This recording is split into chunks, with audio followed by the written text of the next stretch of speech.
नमोस्तु गुरुदेव, नमोस्तु गुरुदेव, नमोस्तु गुरुदेव। बोलिए मुनिवर श्री प्रमाण सागर जी महाराज की। बंधुओं, रोज की तरह आज भी हमारे पास दयोदय गौशाला के लिए कुछ स्वीकृतियाँ आई हैं। मैं उनके नाम का उल्लेख अवश्य करूँगा।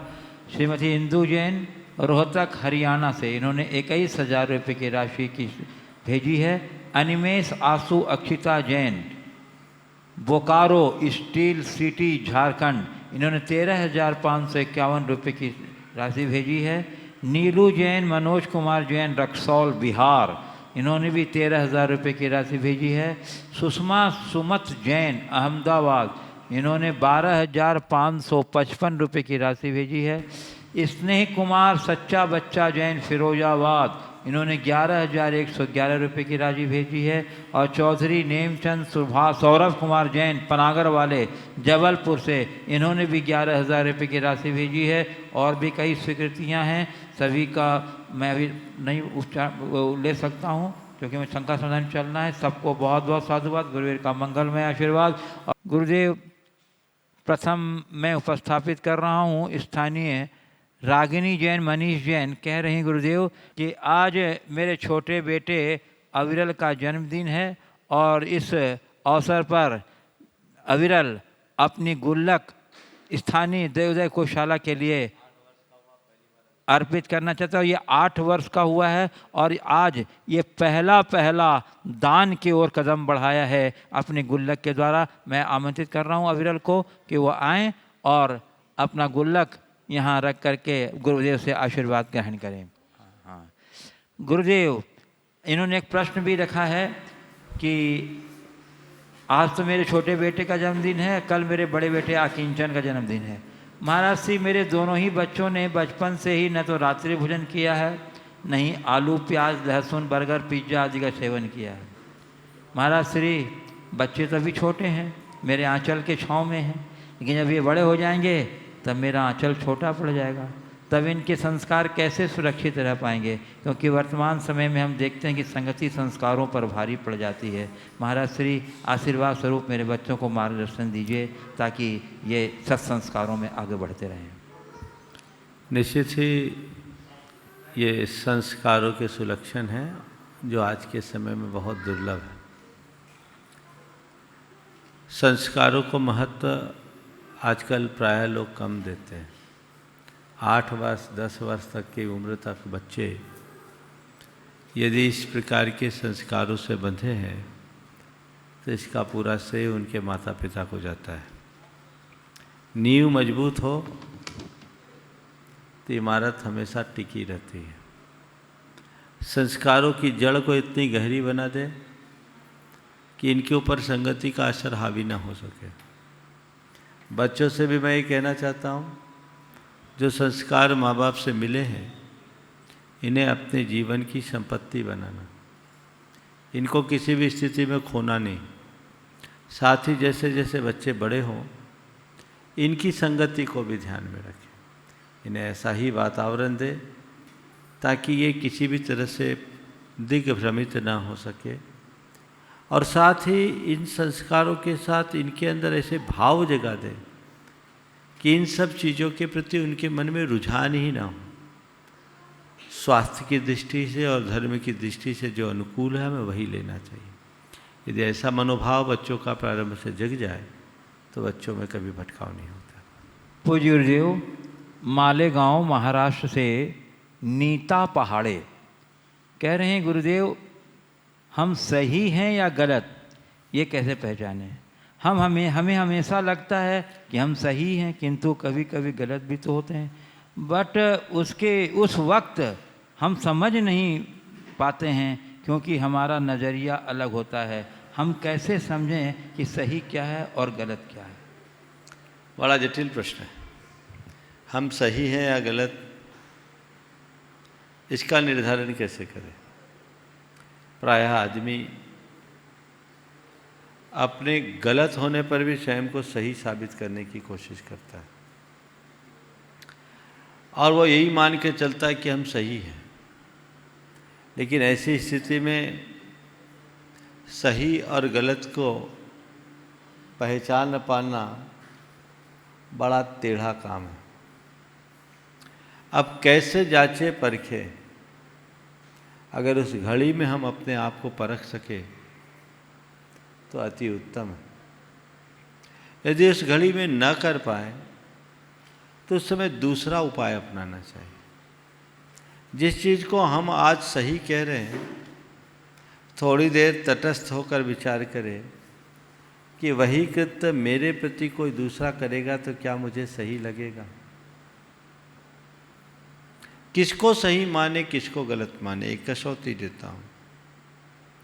दूसरों का मेरे प्रति किया जाने वाला जो व्यवहार मुझे अच्छा लगे, तय कर लो कि दूसरों के प्रति वैसा व्यवहार सही है। और दूसरों के द्वारा मेरे प्रति किया जाने वाला जो व्यवहार मुझे बुरा लगे, तय मान लो दूसरों के प्रति इस प्रकार का व्यवहार बुरा है।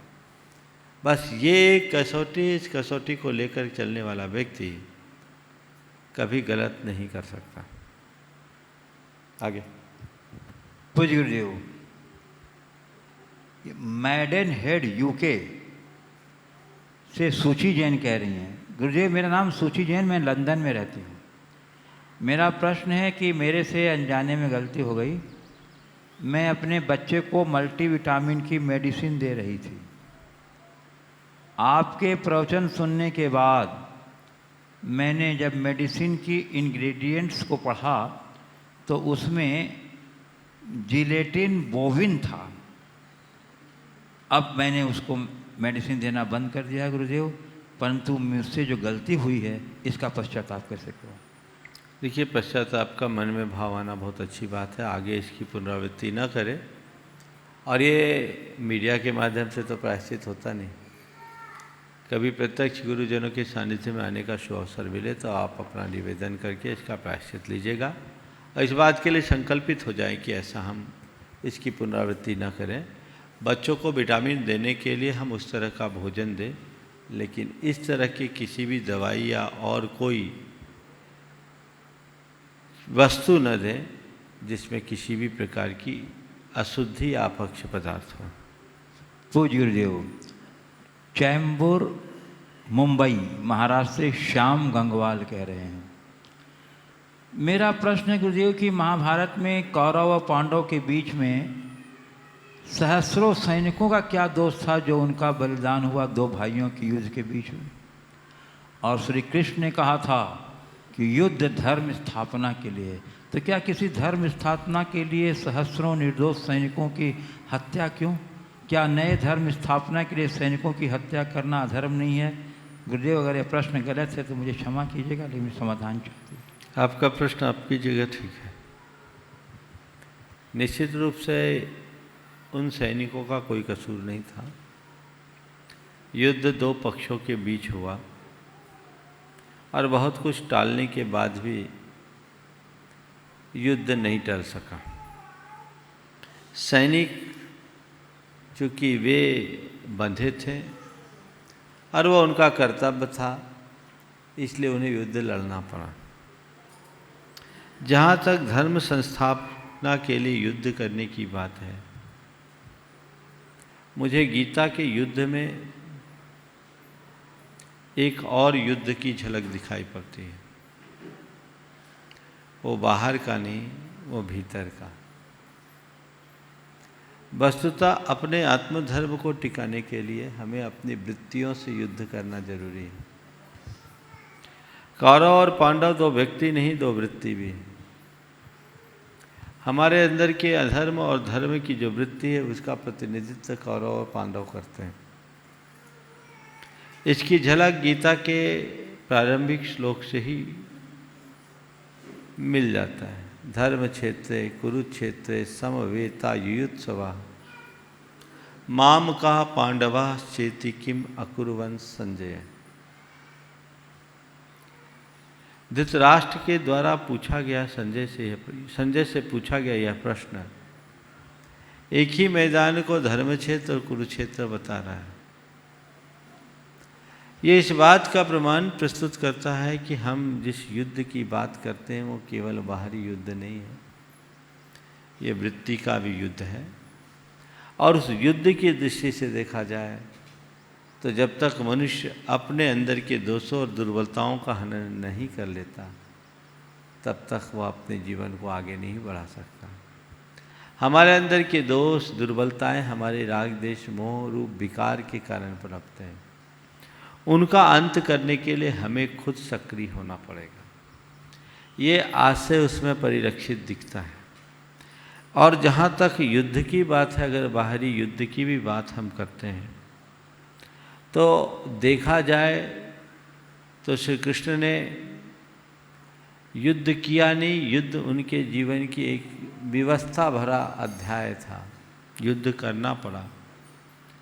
वे अंतिम क्षण तक युद्ध को टालने के लिए तत्पर रहे। वे स्वयं शांति दूत बनकर गए। कौरवों के आगे इतना कह दिया कि तुम हमें 5 गांव भर दे दो, हम पांडवों को समझा लेंगे। तब दुर्योधन कहते हैं कि केशव, राज्य कोई मांग कर लेने की चीज़ नहीं है, ये तो भिखारियों का काम है। लेना है तो लड़ कर लो। सुच्चाग्रम अपि नादास्यामि बिना युद्धे न केशव। हे केशव, तुम 5 गांव की बात करते हो, हम तो सुई के नोक बराबर जगह भी बिना युद्ध के नहीं देंगे। एक चुनौती थी। ये राजधर्म का पालन करना था और अधर्म के विरुद्ध लड़ना उनकी मजबूरी थी, क्योंकि अन्याय करना जितना बड़ा पाप है, अन्याय को सहना भी उतना ही बड़ा पाप है। इस दृष्टि से अगर हम उसे एक धर्म युद्ध की संज्ञा दें तो इसमें कुछ भी असंगत नहीं है, क्योंकि पांडवों ने अपना हक चाहा था। उन्होंने किसी के अधिकार को छीनने की बात नहीं की थी। तो अनीति और अन्याय का प्रतिवाद किया, और अनीति अन्याय का प्रतिवाद करना एक राज पुरुष का छात्र धर्म है, जिसका उन्होंने पालन किया। पूज्य गुरुदेव, सिडनी ऑस्ट्रेलिया से श्रीमती नम्रता जैन पूछ रही हैं गुरुदेव कि इच्छा और भावना में क्या अंतर है, और जैन धर्म के अनुसार साबूदाना खाने में कोई दोष है क्या? कि मेरी शंका का समाधान। इच्छा और भावना, देखिए, इच्छा मन में उत्पन्न होने वाले चाह का नाम है। किसी वस्तु, किसी व्यक्ति के प्रति उत्पन्न आकर्षण के उपरांत जब उसके प्रति हमारी चाह जगती है तो वो इच्छा होती है। इच्छा अल्पकालिक भी हो सकती है और दीर्घकालिक भी हो सकती है। मन में अनेक इच्छाएं उत्पन्न होती है और वही विलीन हो जाती है। कुछ इच्छा प्रबल भी होती है, लेकिन भावना किसी एक वस्तु या व्यक्ति से जुड़कर निरंतर उसकी धुन में रमना। इच्छा व्याकुल करती है, पर भावना हमारी व्याकुलता को मिटा भी देती है। यदि मनुष्य शुभ भावनाओं को भाता है तो उन भावनाओं का प्रभाव हमारे चित्त पर पड़ता है और उससे हमारी इच्छाएं निर्मल होती हैं। हमारे मन में उत्पन्न होने वाले भाव जब आगे बढ़ते हैं तो भावना बनती है। भावना से विचार, विचार इच्छाओं को जन्म देते हैं, और विचार से हमारी प्रवृत्ति होती है और प्रवृत्ति से हमारा चरित्र बनता है। तो भावना यदि निर्मल हो जाए तो हमारी इच्छाएं निर्मल होगी। इसलिए दोनों में मौलिक अंतर समझ करके चलना चाहिए। हमें इच्छाओं को नियंत्रित करना है तो भावनाओं को विशुद्ध बनाने का प्रयास करना चाहिए। दूसरी बात, साबूदाना के संदर्भ में जो सवाल किया है, साबूदाना जमीकंद से बनता है, शकरकंद से बनता है। हम शकरकंद जमीकंद होने से नहीं खाते, अनंतकायिक होने से नहीं खाते, इसलिए वो ऐसे ही अभक्ष्य है।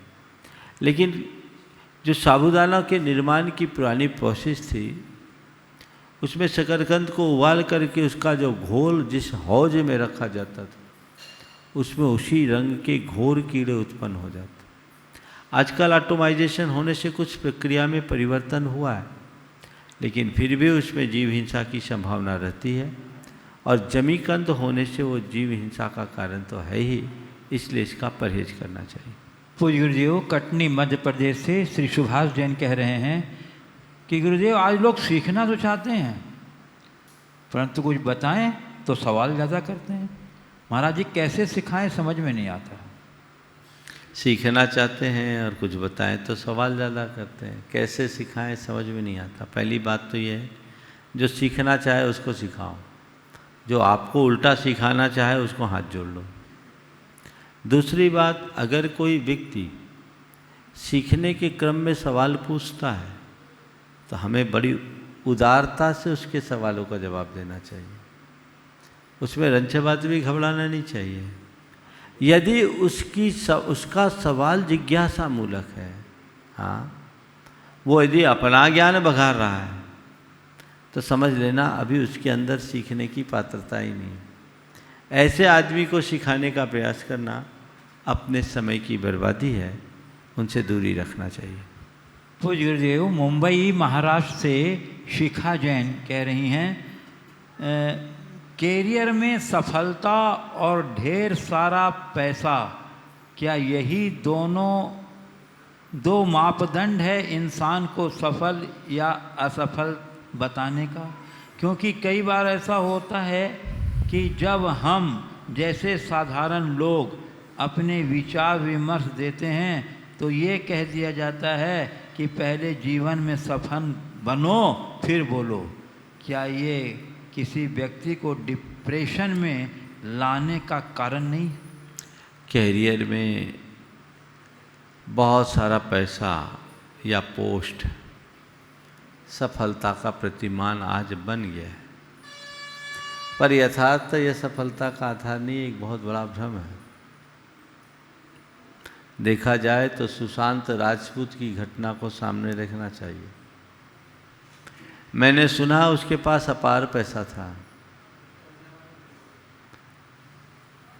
5,000 करोड़ की बात की मुझे किसी ने, मुझे नहीं मालूम, बहुत करोड़ों रुपया होगा, मुझे नहीं पता, किसी ने बताया 5,000 करोड़।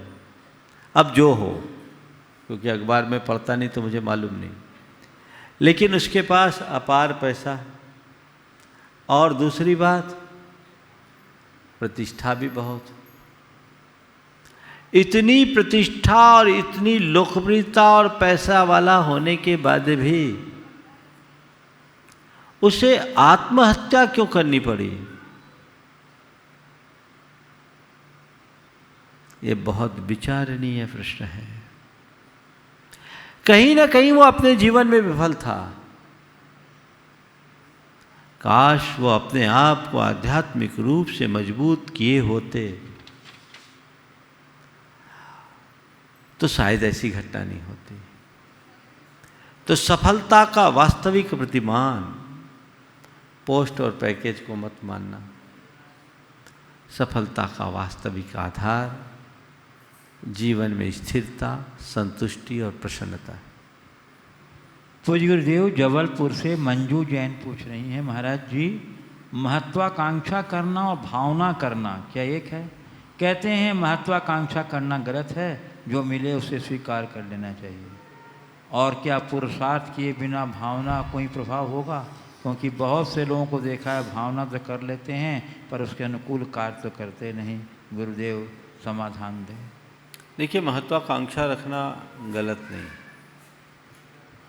कुंठित महत्वाकांक्षा और दुराकांक्षा से ग्रसित होना गलत है। जब तक मनुष्य के मन में कोई महत्वाकांक्षा नहीं होगी, उसे आगे बढ़ने की प्रेरणा नहीं मिलेगी। आगे बढ़ने के लिए उत्सुक होना चाहिए, लक्ष्य रखना चाहिए। आज हम मोक्ष मार्ग में लगे हैं। हमारी प्रबल आकांक्षा अपने जीवन के चरम ध्येय को प्राप्त करने की, ये हमारी एक प्रकार की आकांक्षा है, जिसे आज की भाषा में महत्वाकांक्षा भी कह सकते हैं। लेकिन ये कुंठित महत्वाकांक्षा नहीं है। First deserve then Dzire.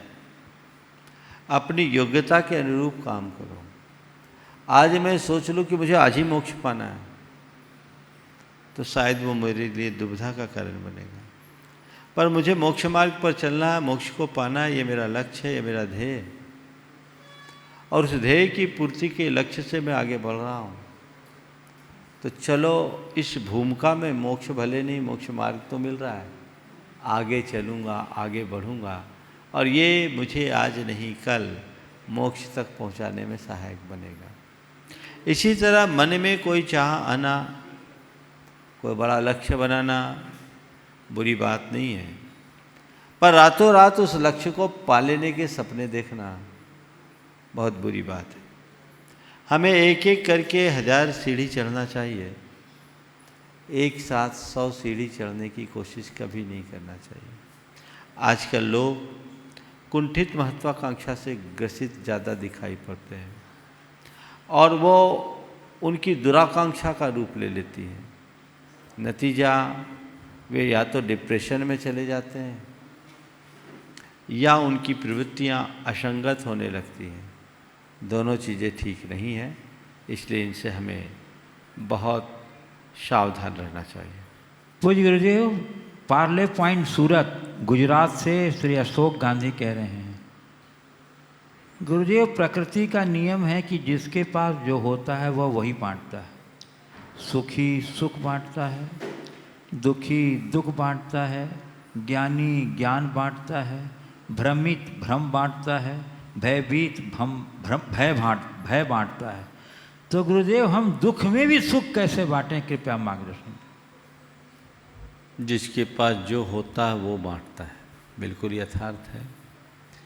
पूछा है कि हम दुख में भी सुख कैसे बांटें। बांट सकते हैं, बशर्ते दुख में सुख का अनुभव की कला पालो। जिस दिन आप दुख में भी सुख का अनुभव करने की कला प्राप्त कर लोगे, आपका दुख आपसे दूर हो जाएगा, फिर आप सुख के धनी होंगे तो सुख बांटने में कोई कठिनाई नहीं होगी। अब सवाल है दुख में सुख का अनुभव कैसे करें। यदि आपकी सोच सकारात्मक होगी तो आप दुख में सुख का अनुभव कर सकते हैं। जब कभी भी जीवन में कोई दुख आए, उस दुख का आकलन करो और औरों के दुख से उसकी तुलना करो। आपको लगेगा कि नहीं, मैं औरों की अपेक्षा बहुत अच्छा हूँ। जीवन में मनुष्य अपने दुखों का रोना रोता है, लेकिन जिस चीज़ के दुख का वो रोना रो रहा है, अगर देखा जाए तो उसके अभाव में लोग उससे ज़्यादा सुखी हैं।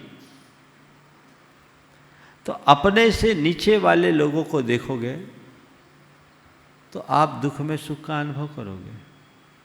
सड़क चल रहे हैं, नंगे पांव चलना पड़ रहा है, तकलीफ हो रही है, और फिर किसी जूते वाले व्यक्ति को देखा तो मन को चुभता है कि कितना अभागा हूँ, इन कंकड़ों और कांटों के रास्ते पे मुझे नंगे पांव चलना पड़ रहा है। ये व्यक्ति को दुखी बनाने वाली सोच है। लेकिन उसी घड़ी किसी बिना पाँव के आदमी पर दृष्टि जाए और मन में इस बात का फक्र हो कि मैं कितना भाग्यशाली हूँ, मेरे पास पाँव तो है, उसी क्षण उसका दुख सुख में बदल जाएगा। जूते नहीं है तो क्या हुआ, पैर है या क्या कम है, पर विडंबना केवल इतनी है कि मनुष्य को अपने पैर नहीं दिखते, दूसरों के जूते दिखते हैं। उसे बदल दो, दुख सुख में परिवर्तित हो जाएगा, और जब आप सुखी होंगे तो औरों को भी सुख बांट सकेंगे। वस्तुतः सब प्रकार की प्रतिकूलता में जो अपनी स्थिरता बनाए रखता है, वो बिना कहे सबको सुखी होने का मार्ग बताता है। वो सुख का आनंद लेता है और औरों को सुख भोगने का रास्ता बताता है। तो वस्तुतः सुख बांटना है तो हम अपने आचार और व्यवहार से बांटें, अपनी सोच को बदलें, तब कहीं हम कुछ सार्थक उपलब्धि घटित कर पाएंगे। पूज्य कोनी जी पाटन से वहाँ के अध्यक्ष श्री बालचंद जैन कह रहे हैं, मैंने ये देखा है कि अच्छे और ईमानदार लोगों को, चाहे वे राजनीति के हों या धार्मिक क्षेत्र के हों या सामाजिक क्षेत्र में हों, उचित एवं सम्मानजनक स्थान नहीं मिलता और हार कर वो इस क्षेत्र से अलग हो जाते हैं। तो गुरुदेव, ऐसे लोगों के लिए आपकी क्या प्रेरणा है? देखिए, धार्मिक और राजनीतिक क्षेत्र में अगर उचित और सम्मानजनक स्थान नहीं मिलता है तो उन्हें हताश नहीं होना चाहिए, क्योंकि वर्तमान राजनीतिक व्यवस्था बड़ी विचित्र हो गई है और समाज में भी बहुत सारी ऐसी विडंबनाएं आ गई है कि अच्छे लोग पीछे रह जाते हैं और दूसरे लोग अपने जनमत के आधार पर आगे बढ़ जाते हैं। ये दोनों चीज़ें हैं। इन दोनों चीज़ों को देखकर मन में रंच मात्र हताशा नहीं आने देना चाहिए। हमें कोई दूसरे प्लेटफार्म की तलाश करनी चाहिए। अगर हमें राजनीति के माध्यम से या समाज सेवा के माध्यम से जनता का हित और समाज का कल्याण करना है तो कोई ज़रूरी नहीं कि हम समाज की बनी बनाई व्यवस्था में ही कर सकें। हम अपने स्तर पर जितना बन सके करने की कोशिश करें, क्योंकि वो तो दलदल है, उसमें अगर घुसोगे तो निकलना बड़ा मुश्किल है। अपने भूमिका के अनुरूप जितना हम अच्छा कर सके करें। बहुत सारे लोग हैं मेरे संपर्क में जो कभी किसी समाज के पंचायती पचड़े में नहीं पड़ते, लेकिन समाज सेवा का जितना अच्छा कार्य करते अच्छे अच्छे लोग नहीं करते। बहुत से ऐसे लोग भी मेरे संपर्क में हैं जो कभी राजनीति में बड़े सक्रिय थे, एक स्तंभ थे। वर्तमान राजनीतिक व्यवस्थाओं के शिकार होने से वो एक किनारे हो गए। उनने राजनीति का रास्ता बदला, समाज सेवा का काम में लग गए और आज अच्छा कर रहे हैं। तो हमें प्रसंग और परिस्थिति के अनुरूप अपने जीवन की दिशा तय करनी चाहिए। टीम के सक्रिय सदस्य श्रीश जैन कह रहे हैं, गुरुदेव, यद्यपि जो मैं प्रश्न आपके पास रख रहा हूँ इस विषय में आपने पहले भी प्रकाश डाला है, परंतु इस समस्या को लेकर अभी भी लोग बड़े भ्रमित हैं और बड़े चिंताग्रस्त हैं, इसलिए आपकी प्रेरणा उनके लिए बड़ा संबल का कारण बनेगी। गुरुदेव, कोरोना को देखकर कई बड़े उम्र वाले लोग बहुत चिंता और भय से ग्रसित हैं कि अगर हमें कोरोना हो गया तो क्या होगा, और यह चिंता कुछ लोगों को बहुत व्याकुल कर रही है। इस चिंता और भय को दूर करने के लिए गुरुदेव आपके मार्गदर्शन की आवश्यकता है। देखिए, निश्चित रूप से महामारी सभी को चिंतित कर रही है, पर चिंता करके भी क्या हो। पहली बात तो दिल दिमाग में से इस बात को निकाल दें कि जिनको भी कोरोना होता हो सब मरते ही हैं। कोरोना से मृत्यु दर 3% के करीब है, बाकी लोग तो बच ही रहे।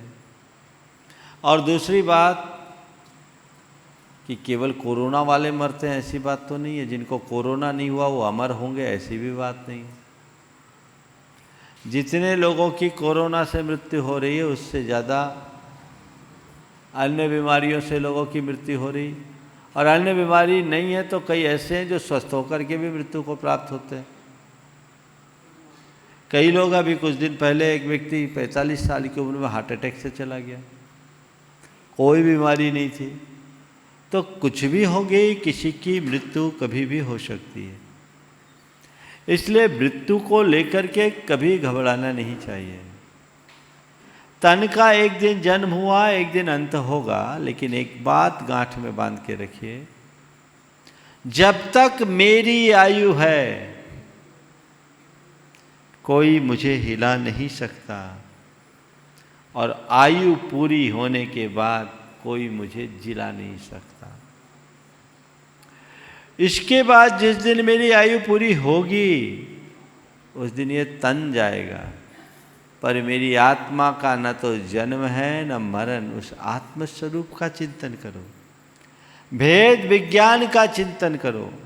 न मैं मृत्यु कुतो भीति, न मैं व्याधि कुतो व्यथा, ना हम बालो न वृद्धो हम, न युवै तानी पुद्गले। जब मैं मृत्यु रूप नहीं हूँ तो डरूं किससे। ये तो तन की परिणति है, एक दिन जो होना होगा सो होगा। इस बात को लेकर के मन का सारा भय और चिंता निकालना चाहिए। एक बात और गांठ में बांध लीजिए, समय घाव भरता है, समय घाव करता है और समय ही घाव भरता है। कोई कैसा भी घाव हो, समय ने हर घाव को भरा है। इसलिए यदि किसी का नियोग इसी रूप में होना होगा तो होगा। हमने तो ये तक देखा है कि 95 साल की वृद्धा कोरोना से संक्रमित होकर के बच गई और 23 साल का नौजवान मर गया। तो इसका उम्र से क्या संबंध है? जन्म मरण का संयोग अपनी जगह है, ये हमारे हाथ में नहीं है। हमारे हाथ में अपेक्षित सावधानी है, सतर्कता है। सरकार के द्वारा जारी दिशा निर्देशों का पालन करें, गाइडलाइन के अनुरूप चले, अपने आप को सुरक्षित रखें, दूरियां बना करके चलें, अपनी इम्यूनिटी को स्ट्रांग बनाएं, मन में किसी प्रकार की चिंता और नकारात्मकता का हावी मत होने दें। इम्यूनिटी को स्ट्रांग बनाने के लिए पूर्णायु की जो एक काढ़ा है और संसमनी बटी नाम की कसायम काढ़ा और संसमनी बटी, ये 20 दिन की का कोर्स है, आपके चैनल पर ऐड आता है, ऑनलाइन मंगाइए, लेना शुरू कीजिए, आपकी इम्यूनिटी स्ट्रांग होगी। लेकिन ये मत सोचना कि जिसकी इम्यूनिटी स्ट्रांग है वो मरेगा नहीं, मरना तो सबको है। हम लोगों ने तो बचपन से सुना है, राजा राणा छत्रपति हाथिन के असवार, मरना सबको एक दिन अपनी अपनी बार। जब मेरी बारी आएगी तो मैं मरूंगा, पर मरने के पहले मरने के डर से नहीं मरूंगा। अभी क्यों मरना, अभी क्यों डरना? जब मरना होगा तो मरूंगा, मैं अकेला थोड़ी मरूंगा, सारी दुनिया को मरना है। जिसकी जब बारी आएगी तब मरना है। ये डर मन से निकालिए, खौफ मन से निकालिए, अपने आप को अंदर से मजबूत बनाइए। बार बार इस तरह की नकारात्मक बातों को दोहराने से मन अशांत होता है।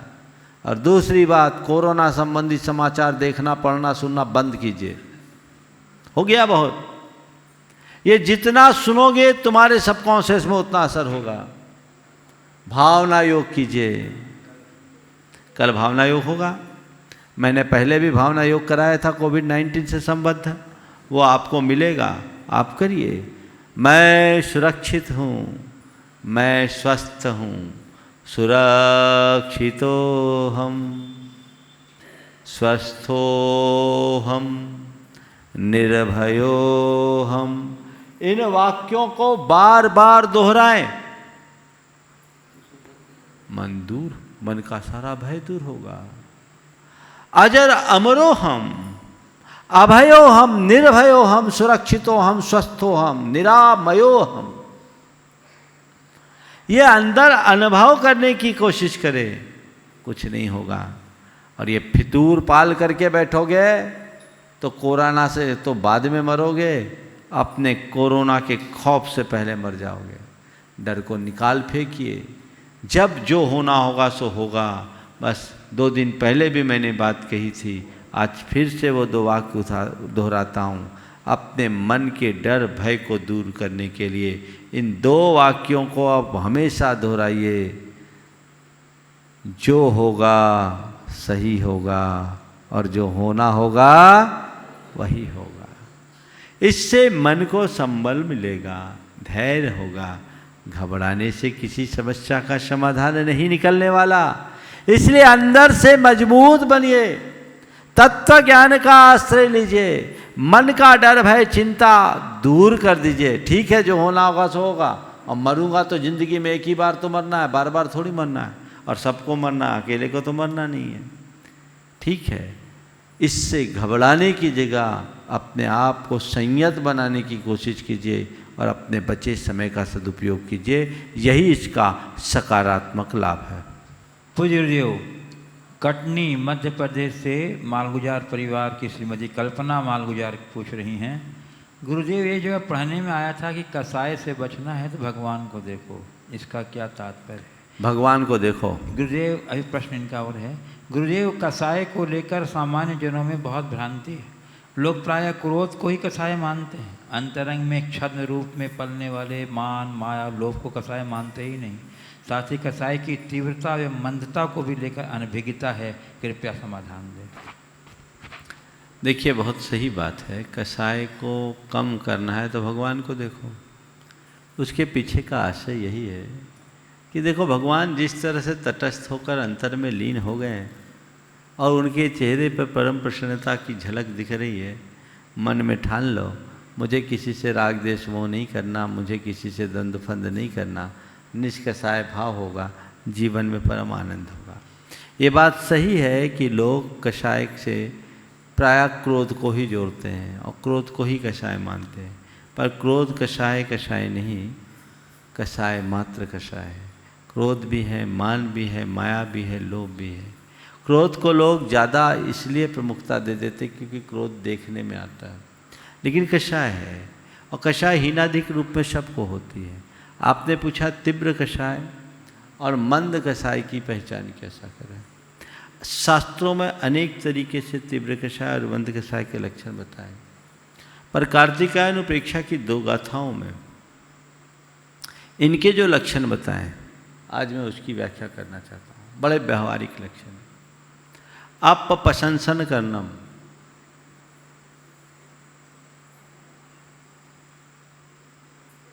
अपप्रशंसन करनम सव्येषु दोष गहनशीलतम बेरम धरणम च सुईरम तीव्र कषायस्य दिठंटा। अपप्रशंसन करना, अपने मुंह से अपनी प्रशंसा करना,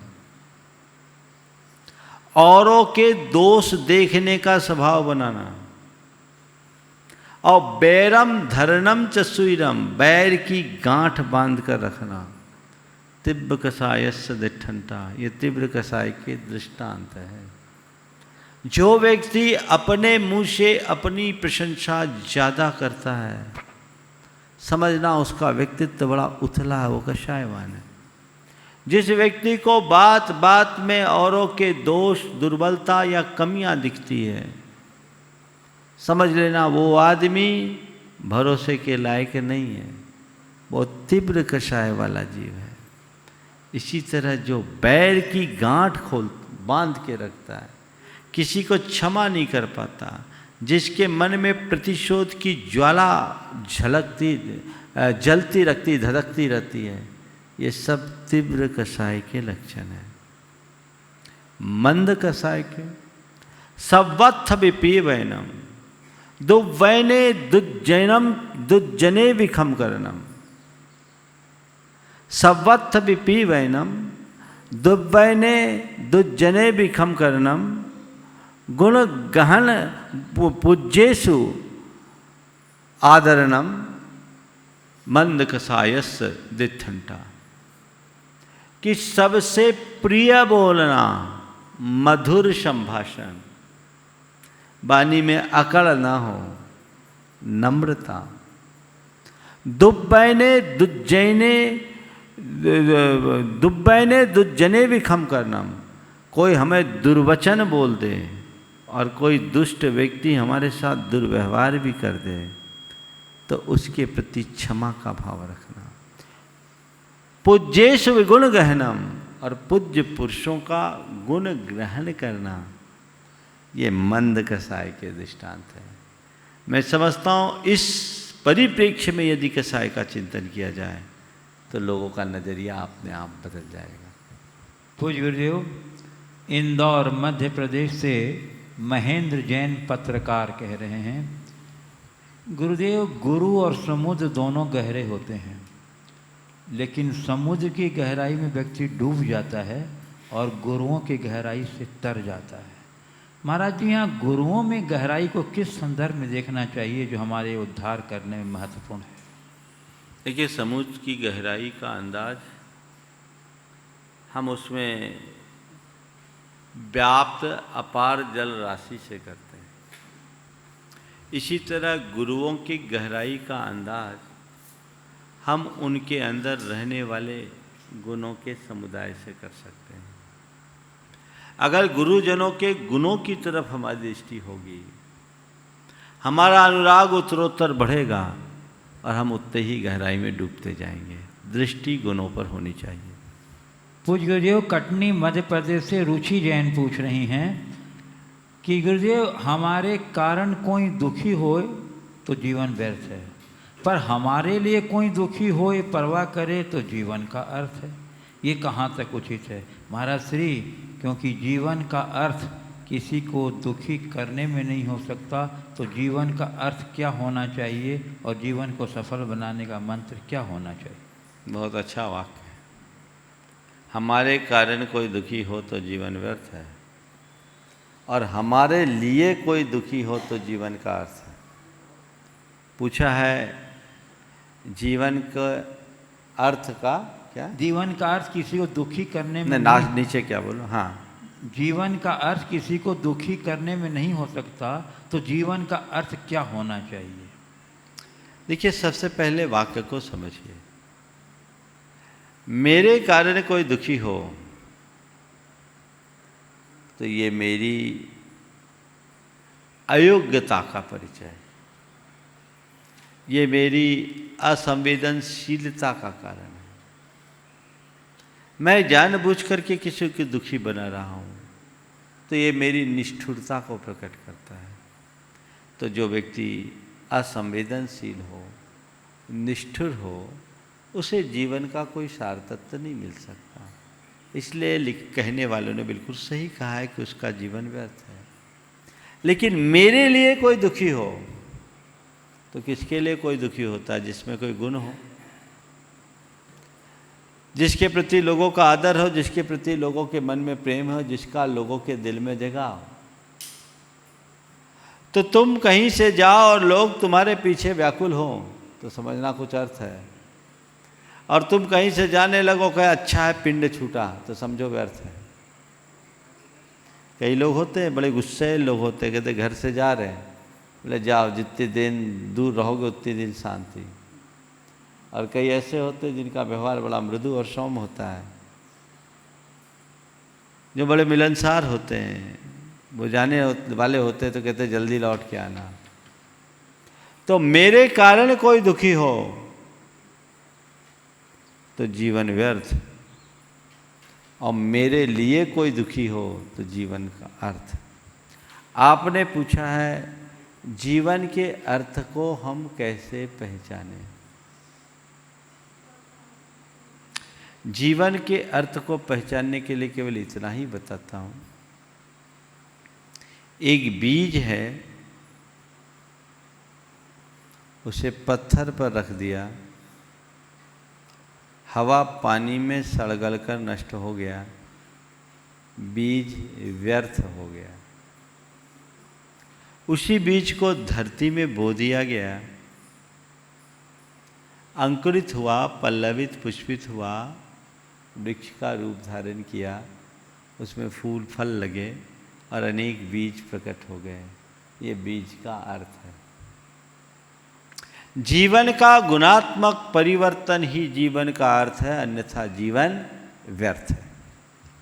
पूज्य गुरुदेव, नवापारा राजिम छत्तीसगढ़ से ज्योति जैन कह रही हैं, गुरुदेव जिस प्रकार भक्ति जब भोजन में प्रवेश करती है तो भोजन प्रसाद बन जाता है, भक्ति जब भूख में प्रवेश करती है तो भूख व्रत बन जाती है, भक्ति जब पानी में प्रवेश करती है तो पानी चरणामृत बन जाता है, भक्ति जब सफ़र में प्रवेश करती है तो सफ़र तीर्थ यात्रा बन जाता है, भक्ति जब संगीत में प्रवेश करती है संगीत कीर्तन बन जाता है, भक्ति जब घर में प्रवेश करती है घर मंदिर बन जाता है।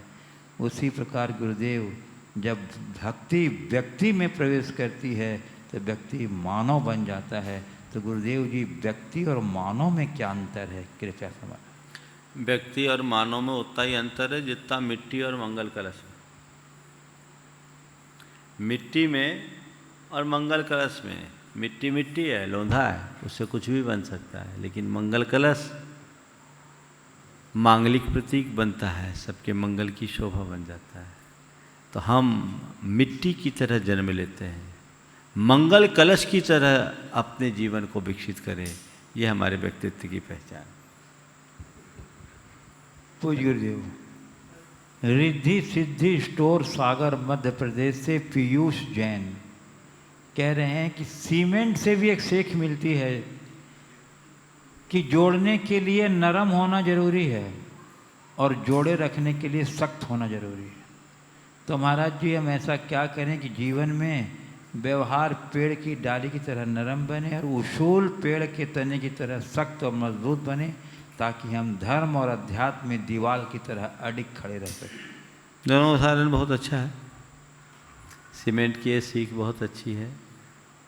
जोड़ने के लिए नम्र होना बड़ा ज़रूरी है और जोड़े रखने के लिए सख्त होना ज़रूरी है। पेड़ की तरह जो आपने बताया कि हमारा व्यवहार पेड़ की शाखाओं की तरह नम्र है, लेकिन हमारे उसूल तने की तरह तना रहे। ये जीवन के लिए बहुत ज़रूरी है।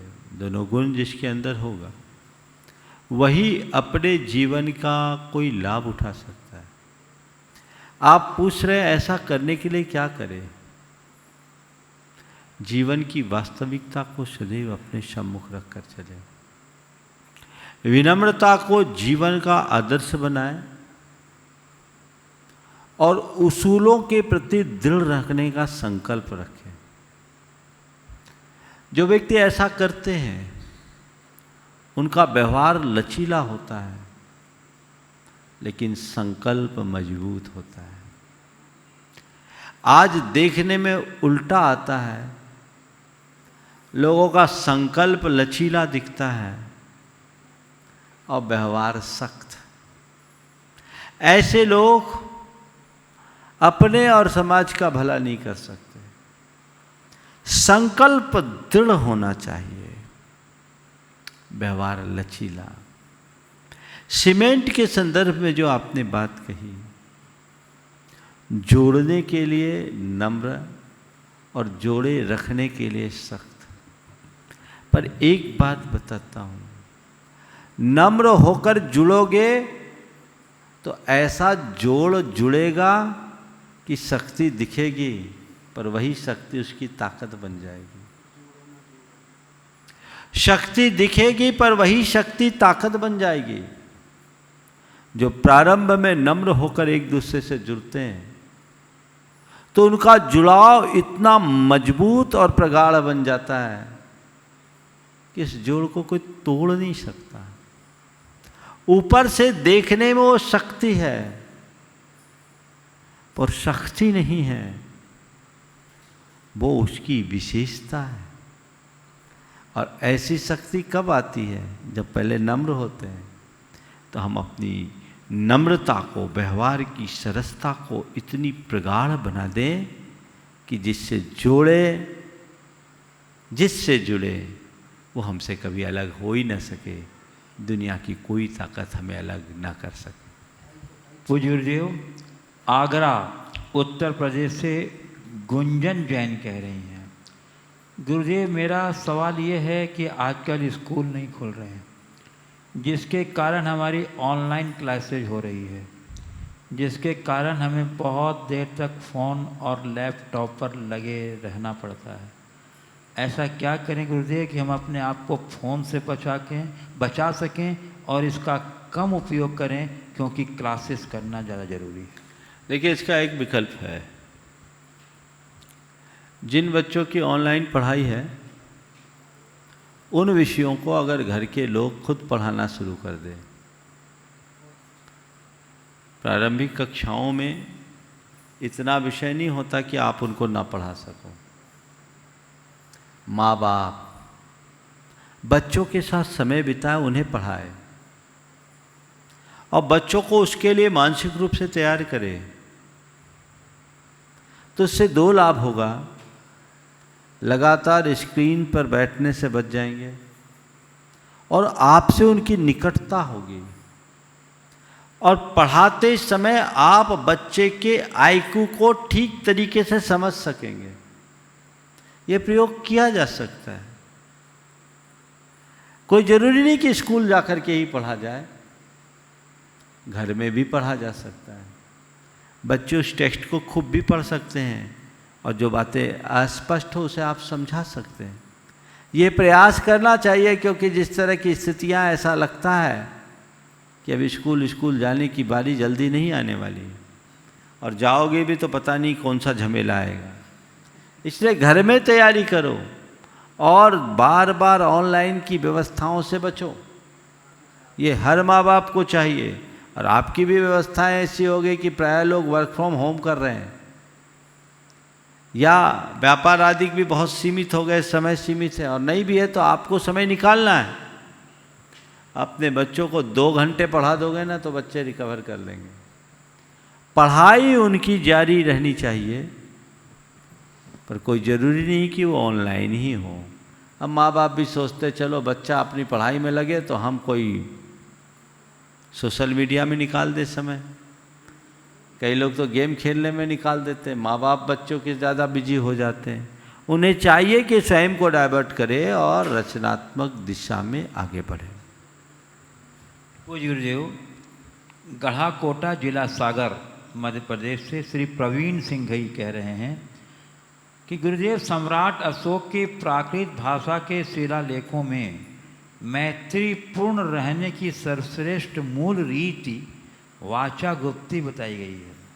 गुरुदेव, वाचा गुप्ती क्या है एवं हमें इसका प्रयोग किस प्रकार करना चाहिए? वाचा गुप्ती का मतलब है मौन रहना, वचन गुप्ती। मौन रहना या मन से, मुख से अनर्गल शब्दों का प्रयोग न करना, वाणी पर नियंत्रण रखना, ये वचन गुप्ती के अंतर्गत आती है, जो अपने प्रेम की अभिव्यक्ति का श्रेष्ठ साधन है।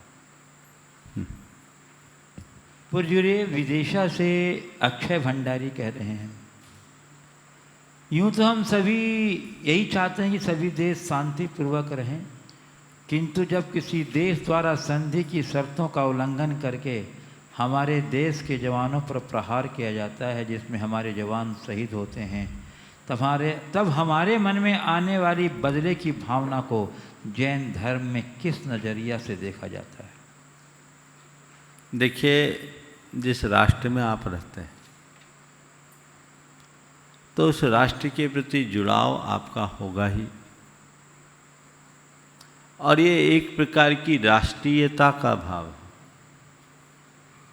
जैन धर्म हर नागरिक के मन में राष्ट्र प्रेम और राष्ट्रीयता की भाव रखने की दुहाई देता है। इसे आप पुण्य पाप धर्म अधर्म से मत जोड़िए। राष्ट्रीयता की भावना आपके अंदर होनी ही चाहिए।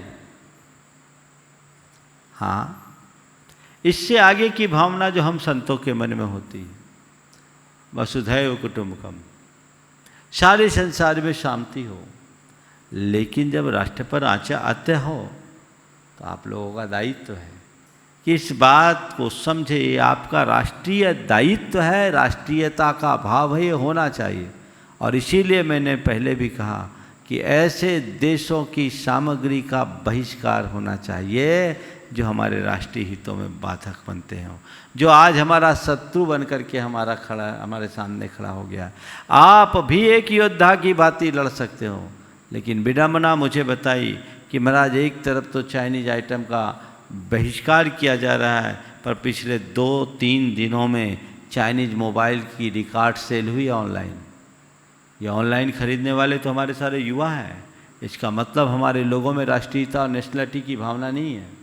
ये भावना जगनी चाहिए, तभी हम अपने देश का उद्धार कर पाएंगे, देश को सुरक्षित रख पाएंगे। आज सुबह जब मुझे लोगों ने बताया, मैंने कहा ये वास्तविकता है या किसी की व्हाट्सएप में चलाई गई बात? उन्होंने कहा इकोनॉमिक्स टाइम्स की रिपोर्ट्स है। तो ये सोचनी है, लोगों को सोचना चाहिए, अपने निहित स्वार्थों के पीछे इस तरह का कृत्य कभी नहीं करना चाहिए और इनसे बचना चाहिए। इस प्रकार आज के सत्र को परम पूज्य गुरुदेव के चरणों में नमन अर्पित करते हुए यहीं पर विराम। बोलिए परम पूज्य आचार्य गुरु श्री विद्यासागर जी।